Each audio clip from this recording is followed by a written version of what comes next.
Hi, my name is Jasmine, and in today's video, I'm going to share with you about Chorazin. Chorazin or Chorazim is located about 2 miles 3 kilometers north of the Sea of Galilee. From Chorazin, you can see the Sea of Galilee, Bethsaida, and some of Capernaum or Capernaum. It's located a little bit off the beaten path. It was built out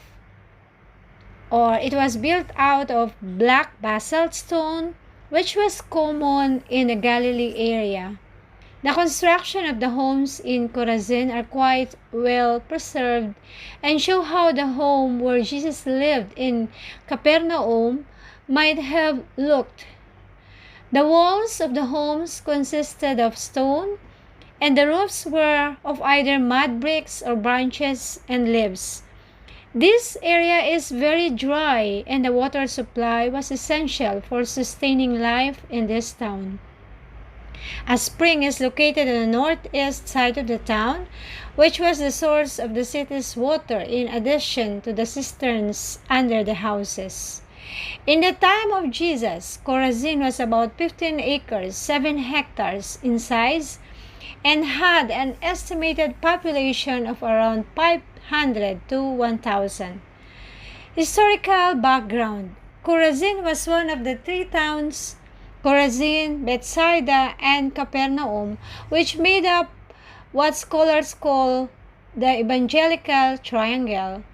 Jesus set up his home ministry based in Capernaum, which was close by to Chorazin. Jesus spent around 50 to 70% of his ministry time around the northern shore of the Sea of Galilee, so those in Chorazin would have repeatedly heard and seen all Jesus did. A tree with a kind of thorns would have been used for the crown of Jesus. Crown of thorns of Jesus wore at his crucifixion can be found here. So places of interest in Chorazin are the synagogue. Most of the ruins we see today are from the 3rd century. Jesus would have taught frequently in this area. It has an ornamental shell which would have been the top part of the cabinet where the Torah and the Old Testament scrolls would have been kept. Located here also is the seat of Moses. An unusual find in the ruins of the synagogue was a seat of Moses carved out of a single basalt of rock, basalt black. From it, the Torah would have been read. The chair seen here is a replica of the original one found. The original is in a museum in Jerusalem. The chair of Moses was a phrase used by Jesus to signify the place of authority that the scribes and Pharisees had in interpreting the law and exercising their authority over the Jewish people.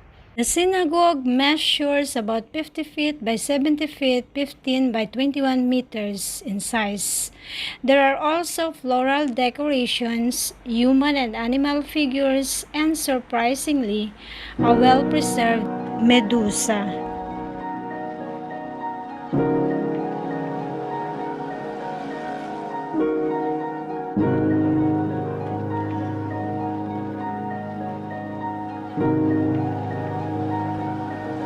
The arch houses in the western quarter are arch houses dating from the Mamluk period 14th to 15th century CE.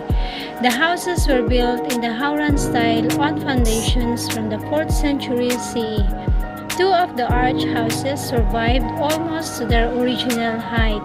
The buildings feature 3 double arches on which roof beams were laid. Windows were built into some of the inner walls in a construction style unique to the Hauran region. This construction element was first discovered in Chorazin, and so it is known as Chorazin windows. The ritual bath or mikveh complex. The ritual bath was situated in the center of the town and was part of a group of public buildings that included the synagogue, A row of columns and engaged pillars divided the complex into two parts. The structure has an entrance to a ritual bath pool, which had 2 steps above ground and 7 below. The pool's roof was made of basalt beams about 2 meters long. Near the ritual bath is an ovoid cistern, at the center of which is a column that supported a stone roof. This cistern may have been the odzar, a reservoir of water that was not drawn as required by religious law for a ritual bath. Today, the odzar is covered with a metal grate. Olive oil presses. 3 olive presses were found in Chorazin. One at the edge of the western quarter dates from the 4th or 5th century and has been partly reconstructed. 2 other olive presses are in the area not open to visitors. Why did Jesus curse Chorazin? Jesus finally said, "Woe to you, Chorazin! If the miracles that were performed in you had been performed in Tyre and Sidon, they would have been repentant long ago in sackcloth and ashes. But I tell you, it will be more bearable for Tyre and Sidon on the day of judgment than for you." Matthew 11:21 and 22. Archaeological excavations at Chorazin may also help us understand why the people received such a curse from God.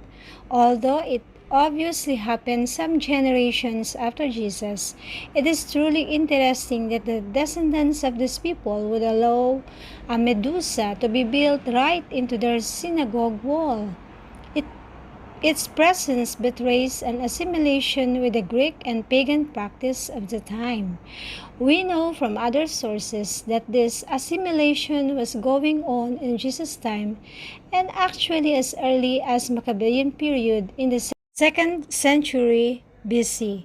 Of course, the Medusa came directly from Greek mythology and was the most famous of the monsters, known as gorgons. Supposedly, anyone who looked directly at Medusa was turned to stone. According to mythology, she was killed by Perseus, who cut off her head. But we may ask, what in the world does all this have to do with true religion? It seems that the true faith always remains in a life and death struggle with paganism. Throughout the centuries, we see both Jews and Christians involved in this ongoing struggle. It was not just at Chorazin, but it was at Capernaum, Beth Alpha, and other places where pagan symbols were included in ancient synagogue architecture. At the Beth Alpha and Hamat synagogues, there are the symbols of the zodiac embedded in the mosaic floors. At both sites, one can also see the pagan symbol par excellence, the image of Helios, the Son of God. In our day, new pagan ideas of humanism, New Age, and Eastern influences are often evidenced in our assemblies. Christian books and teachings often reinforce these strange concepts. We need a warning about all this, lest we end up in a situation similar to that of Chorazin, when we take the name of God, call ourselves Christian, and present ourselves to the world as God's covenant people. We are placing ourselves in a peculiar and dangerous position. If we fail to be true to God and His Word, He will surely judge us, and our judgment will exceed that of pagans who know no better. In Amos 3:2, the prophet reprimands Israel in stern words that certainly apply to believers today. "You only have I chosen of all the families of the earth, therefore I will punish you for all your sins." Thanks for watching, and don't forget to like and subscribe to my channel. Thank you. Goodbye.